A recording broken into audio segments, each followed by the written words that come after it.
Hello Marco എന്ന ചിത്രത്തിൻ്റെ official OTT release അപ്ഡേഷനാണ് ഇന്നൊരു വീഡിയോ ഭാഗത്തെ. വീഡിയോയിലേക്ക് വരുമ്പോൾ ഈ വീഡിയോ ലൈക്ക് ചെയ്യുക, ചാനൽ സബ്സ്ക്രൈബ് ചെയ്യുക. ഫെബ്രുവരി മാസം ഇനി അങ്ങോട്ട് ധാരാളം ചിത്രങ്ങൾ OTT റിലീസ് ചെയ്യും. ചാനൽ ഭാഗം പരിശോധിച്ചാൽ നിങ്ങൾക്ക് ആ വീഡിയോക്ക് കാണാൻ വേണ്ടി സാധിക്കുന്നതായിരിക്കും.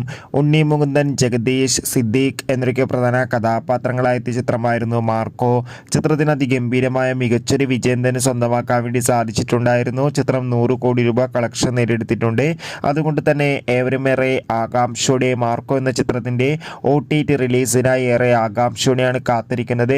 ഫൈനലി മാർക്കോ എന്ന ചിത്രം ഇതാ ഈ വരുന്ന ഫെബ്രുവരി 14-ാം തീയതി സോണി ലീവ് എന്ന OTT പ്ലാറ്റ്ഫോമിലൂടെ OTT റിലീസ് ചെയ്യുമെന്ന് കൺഫേം ആക്കിയിട്ടുണ്ട്. എന്തായാലും ചിത്രത്തിൻ്റെ OTT റിലീസിനായി കാത്തിരിക്കാം. എത്ര പേരാണ് മാർക്കോ എന്ന ചിത്രത്തിൻ്റെ OTT റിലീസിനായി കാത്തിരിക്കുന്നത്? തീർച്ചയായും കമൻറ്റ് ബോക്സിൽ രേഖപ്പെടുത്തുക. ചിത്രം കണ്ടവരുടെ അഭിപ്രായം കൂടി കമൻറ്റ് ബോക്സിൽ രേഖപ്പെടുത്തുക. കൂടുതൽ സിനിമാ വാർത്തകൾ പെട്ടെന്ന് ലഭിക്കാൻ ചാനൽ ഇപ്പോൾ തന്നെ സബ്സ്ക്രൈബ് ചെയ്യാൻ വേണ്ടി ശ്രമിക്കുക. അടുത്തൊരു വീഡിയോ